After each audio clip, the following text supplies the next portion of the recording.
Okay, very good day to all of you listeners out there. Welcome back to another episode of Season 6. And joining me today is Lyra. Hello. And we want to discuss all the things that we've been talking about the past few episodes. But today we want to specifically talk about the American speaker elections, which just concluded a few days ago. Yep. And of course, when you hear the word speaker, right? I mean, what comes to your mind? Now, of course, you have read a lot, you have researched, but previously, what comes to your mind when you hear the word speaker? I guess it's just someone who, makes sure that the parliamentarians do their work. That's all. So we think about like Pendika Amin or Arif Yusuf, Art Harun or Henayo in Selangor. By the way, Wong Sung Ko used to be a speaker in Sarawak Adun. So it's kind of like a master of ceremony, but with very, very little power. I think that's the impression, right? But I think when we look at the American politics and especially their Congress, I think we'll be surprised at how powerful a speaker is. So I think we're just going to do a quick overview of the American Congress and very quick rundown, because one of the things, Lyra, I realized in Malaysia is that people don't really have a good feel of American politics. No, they don't. And I remember when I was studying, even when in Australia, every time we talk about American law, people were like, it doesn't concern us. But of course, in recent time, we realize so many things they are doing are so applicable to us. The way they decentralize, the way they really appreciate freedom of expressions. So I really believe we want to do this because there is a lesson to be learned. And that's why I want to go through it. So talking about the American Congress, so like Malaysia, they have two houses. Yep. The lower house is called House of Representatives. So they have 423 seats. And then they have the upper house, which is Senate, 100. Now, here's the big difference with Malaysia. You know, our upper house, Dewan Negara, really is like a rubber stamp. It's really a rubber stamp. They come back, they'll discuss a bit. Because even if they disagree with Dewan Rakyat, the motions, the law still pass through. So I don't know what's the purpose, you know. But in US, both houses actually have unique power. And so the lower house, House of Representatives, so it's a bit mouthful. So typically they drive the legislation. That means they will initiate law. Now, the Senate can also create law, which is very, very unique because in Westminster system, so in UK, you have the House of Lords, which is the upper house. They don't drive legislations. But in US, you can have law coming from Senate. Not as frequently, okay? Then they also, now one of the biggest job they have is to approve budget. And that is one of the things that we're going to talk about because I think that's one of the major fight in the election. Then another very interesting thing is the House of Representatives, they are only there for 2 years. Every 2 years, you have to go through an election cycle. Whereas in Malaysia, it's 5 years, right? People voted once and then they just kind of clean their hands. But the Senate, 6 years. Very interesting. And I heard once some commentator was saying that, look, the House of Representatives, 2 years. Why 2 years? Because it concerns the daily activity, things important to a normal citizen. Whereas Senates are a bit kind of overview. They look at appointment of judges. They look at appointment of the ratification of treaties and things. So they're more, I won't say high level, but maybe more overview kind of role compared to the House of Representatives. And this is where I think it helps us to understand the whole concept of midterm. And I have some people coming to ask me because we use the word midterm, right? I mean, we just assume people know. But it's like people don't really understand what is midterm, right? So I think we can just quickly talk about it. So you have president for 4 years, 5 years, and then during the middle of his term, because remember we say the House of Representatives 2 years. So after 2 years, the entire House of Representatives will go for re-election. But then because Senate is 6 years, so 1/3 of them. So midterm is where you have the entire House of Representatives go for vote. And then you have 1/3 of Senate. And then you have many, many states going for their own election. So in Malaysia, we used to have just Sabah and Sarawak on one side, West Malaysia. But now it's like campur already, right? Because of different governments. So it is good. I feel like it creates more participation. It creates more decentralization. So that's why you look at American democracy. Every 2 years you have to vote, and each time you vote, you have to vote for many things. You vote for your state representative, you vote for House of Representative, you vote for Senate. Sometimes you vote for AG, you vote for judges. It's like one election you can be voting for 10 persons. So yeah, I mean, we talk about participation. They are really a model of that. Now we want to talk about the recent elections, and that's where we come with the word speaker, right? So I asked you earlier on, what you think of speaker. But Lara, maybe you'd like to just share with our audience and listeners, who is the speaker? I mean, not the person, but the position. How would you describe the speaker of the House of Representatives? Yeah, I would say like what you mentioned earlier on, people don't realize the significance of a speaker. Mm-hmm. So speaker here, of course, you're not referring to the speaker, but it's really like the second person in line after the VP. Yeah. So that really just goes to show how important this person is. So it's like if let's say you have a president that suddenly pass away, then VP also pass away, then this person becomes the next person in succession. So that just goes to show how important this person is. Yep. But also I think it's also very interesting because they go for election every 2 years. So there's a lot of check and balances. It's like you don't get like a person that just stays on in power for a long time. Although like House Speaker generally, I think they have a tenure of maybe 5 years, 5-6 years. Yeah, I mean, actually the House Speaker, you're talking about American, right? Yep. Every 2 years you have to elect a new speaker. But generally they do survive like Yeah. I mean, couple of the terms. last speaker, of course, was Nancy Pelosi, who was a very, very powerful politician. Remember, she went to Taiwan and created all the hoo-ha because she is considered a very, very senior politician. yeah, but even just her presence in Taiwan itself. Yeah. It's almost like someone important is there and showing some support to the nation, and China obviously Yeah, not you may happy. not necessarily say certain things, but just her presence itself Yep. already showed that look, America is behind A Taiwan. very, very senior position, Yep, basically. So by the way, the newly voted speaker is Kevin McCarthy. Yep. So just for your information, later we're going to play a clip. Now, so it's second in line. So very, very senior, and why it is such an important position, because they drive all the legislations, and more importantly, in American Congress, the House of Representatives basically control the budget. So I don't know how many of you have heard the concept of government shutdown. So let's say, Pentagon or whatever department say we need X number of billion each year, and for whatever reason the House of Representatives doesn't pass, then what happened will be the government will be like, okay, we will have to have the most essential service. They need to stay for national security, for safety generally. Then the rest of the staff, you basically no need to come to work, and you're not going to get paid.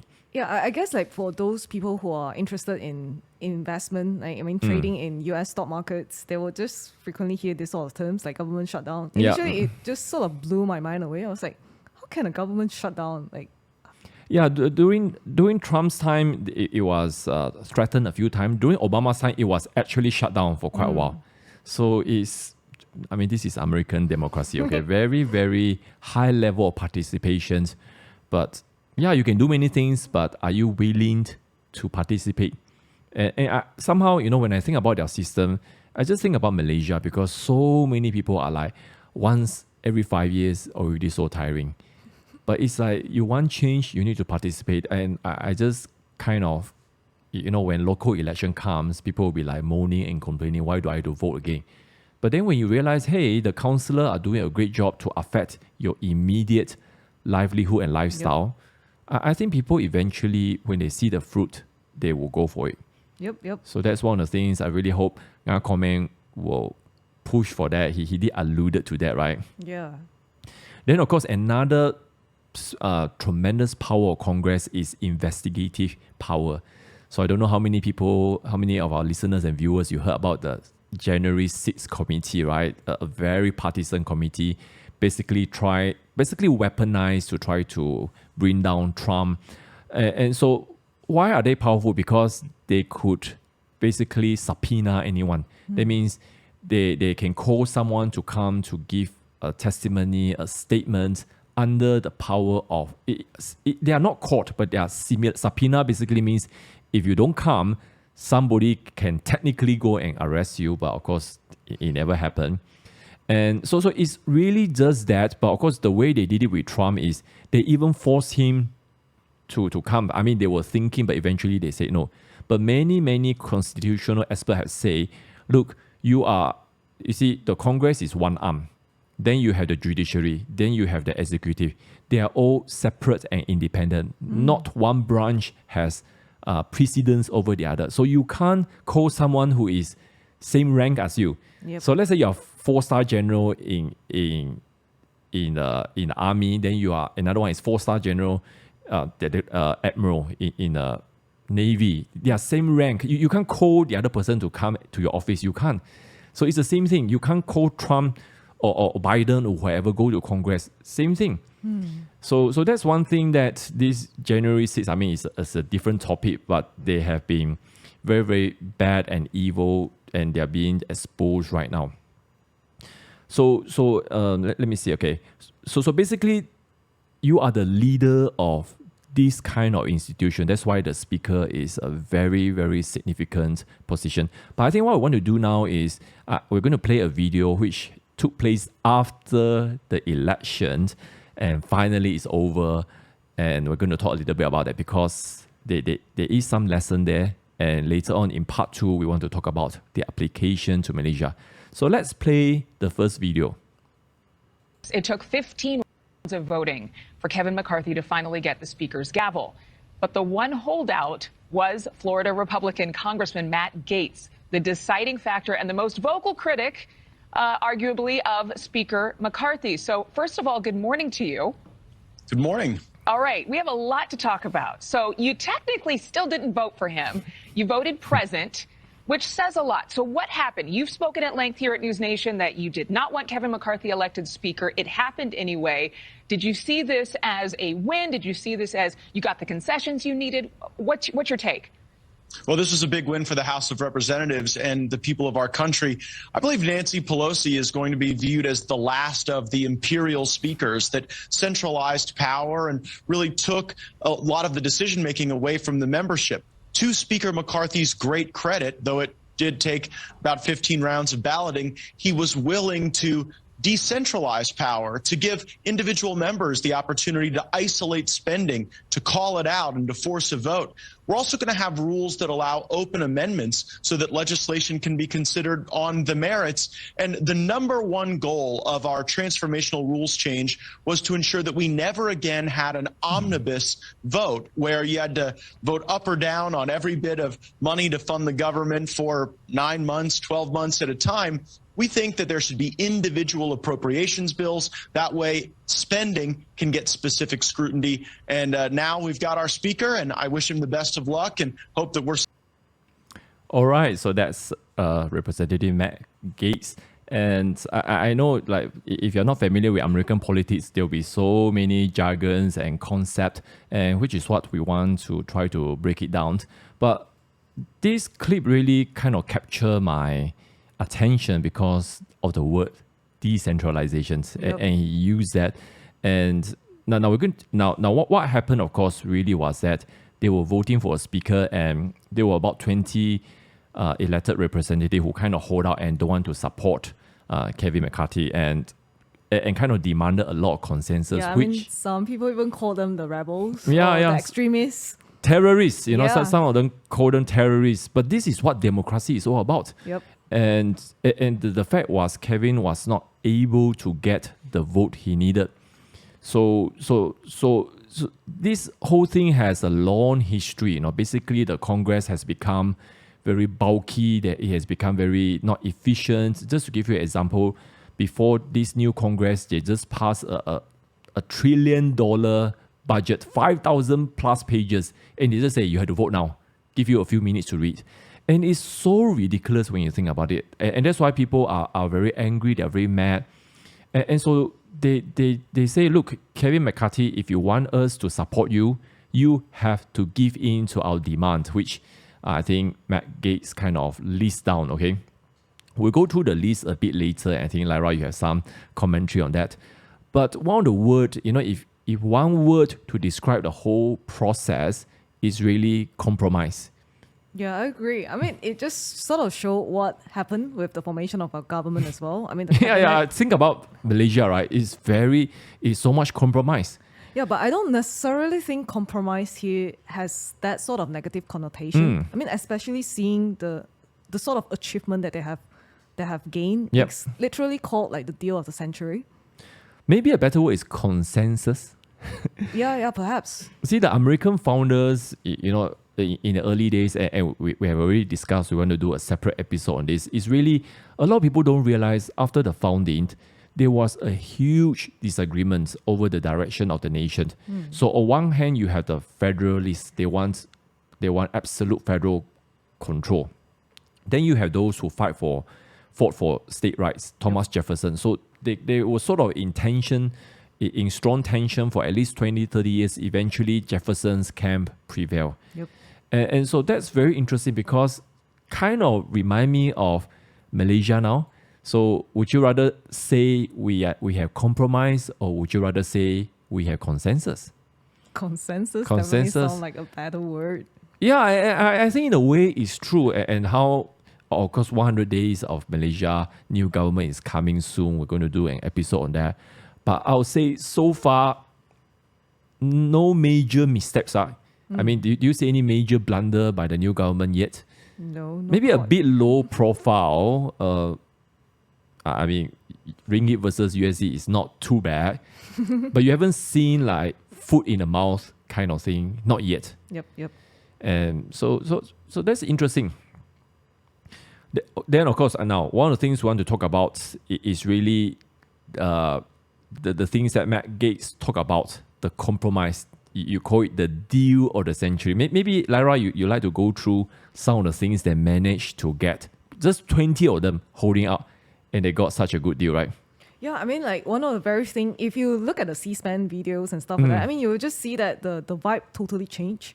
Suddenly, there's that sort of synergy that people just come and work together. Yep. Because it's like, once you've gone through, like, earlier on, you use the word bulky to describe the whole Congress. So once you sort of eliminate this sort of bulkiness in the SOPs, I mean, basically, these rules are the standard operating procedures that they have to abide to. So, but once you sort of like have a common consensus, and then you could begin to just work on a more effective manner. And in fact, they have also just passed a law to basically repeal the spending for the 87,000 IRS agents. So I think that itself is like such a huge achievement as well. That, I mean, it probably is like a little bit unthinkable if you have not had these 20 people, the Freedom Caucus, people just holding out and then getting Kevin McCarthy to just cross the line. Yep. Now, there's one which is discussed very much, is a Jeffersonian motion. Okay, maybe you'd like to just kind of share with our audience and listeners what that is. Yeah, so the Jefferson's single person motion. So basically, it vacate for accountability. So it's like you make sure you have like at least like 72 hours to read the bill. I mean, can you imagine it? It's like a lot of these things, like what you say, like the omnibus sort of bill that has been tabled, then basically you have to read like a couple of thousands pages. But you're only just given a very, very short amount of time. I mean, of course, if you're looking at things like 9/11, Pearl Harbor, that sort of things, yes, everyone just have to like come in, immediately do their job. But does that happen all the time, because if you put in everything and then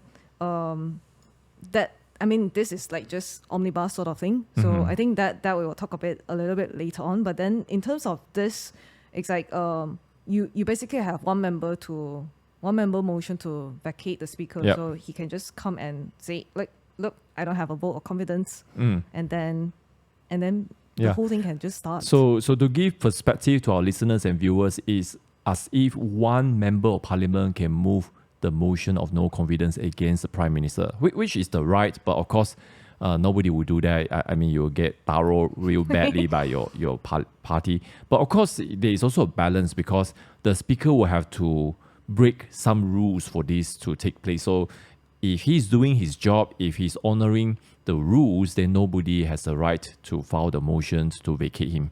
Yeah, I mean, it's so interesting. I mean, even like the squads, I mean, AOC and gangs, they also like kind of agreed to this. Yeah, house Ilhan rule as Omar well. was one of those. She tweeted that, hey, this is good, which is surprising. Yeah. Because that's why one of the things, again, this might be a future episode. We're talking about the grassroots movement on both the left and right. Maybe they have more in common than the establishment. Interesting. So, and people have been saying that, look, Bernie Sanders have more in common with MAGA than the establishment Democrat. But of course, we don't know what they did to him, what kind of reward they gave to him. Now he was like firmly behind Biden and things like that.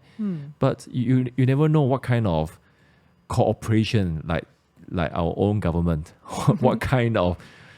Yeah, it's so interesting. I mean, we're still... Every day I'm like, are we going to get an explosion? Are we going to get an earthquake? But so far, so good, right? Then I think the other very important thing is really no more omnibus package. Okay, so maybe you like to just quickly describe the omnibus, why in fact, many elected representatives are not happy with that. So what's omnibus and why it is bad? So omnibus is basically you package a lot of bills together. You just table it. Then they could only just vote yes or no. Yep. That's it. You can only vote for or against. So basically that's really how the swamp works. I mean, of course, we have been hearing a lot of terms like draining the swamp. But swamp really are those group of people who really are just so supportive of like $1 trillion spending, but don't really care about the debt of the nation in total. Yep. So, and they basically just like package a whole 1.7 trillion, yes, monstrosity that like Republicans, they just sort of adopt. So it's like, and also like talking about that $1 trillion spending, the omnibus spending, and the amount of time that they were being given to just defend and debate over that, it's very, very little. And they purposely will just wait until like Christmas time. Then suddenly it's like you have a lot of people like just wanting to go back, then or they say, government shutdown, that sort of things. Yep. And how can you risk a government shutdown during a festive season? so that sort of things, like, so a lot of people will be like thinking, how can you vote for like so much money funding to Ukraine, for example? And here we are, the people here in America, they are really just suffering like inflation and stuff like that. So that sort of thing just goes to show that there is no, I would say it's like no morality in terms of like, you don't care about the state of the people. All you care about is like, I get everything passed. Yes, it is strategic in nature, but that also goes to show like what happened in Malaysia as well, when Sabah and Sarawak were just being downgraded to become a state, because at that time they were trying to pass like 45 acts altogether. Given very, very little time as well, I think about 1 week time sort of to just basically look through everything, and everyone is just given like a couple of minutes to debate. You don't really have a lot of time. So sometimes some of the things, like the most obvious ones, are the thing that you tend to miss out. So you were mentioning, right, that the whole omnibus concept just sort of remind you of what happened even in Malaysia. So I think our time is up already for this part one, but I just want to wrap up by kind of summarizing what the new speaker have achieved. Of course, you already mentioned that 87,000 RRS funding has been cut, but they also formed subcommittee to investigate abuse of DOJ, Department of Justice, and FBI, which is now, they are in the spotlight because they are just so terrible in terms of their administration. Of course, they also form a subcommittee on the influence of CCP in China, which is what the American people wanted. I mean, remember what we say is investigative power. They don't have the executive power, but it will at least bring things to light. So anyway, we're done for this part. In part 2, we will try to talk about how all this applies to Malaysia and the whole concept of decentralization. So we're taking a short break and we will come back for part 2. All right, see you later. See ya.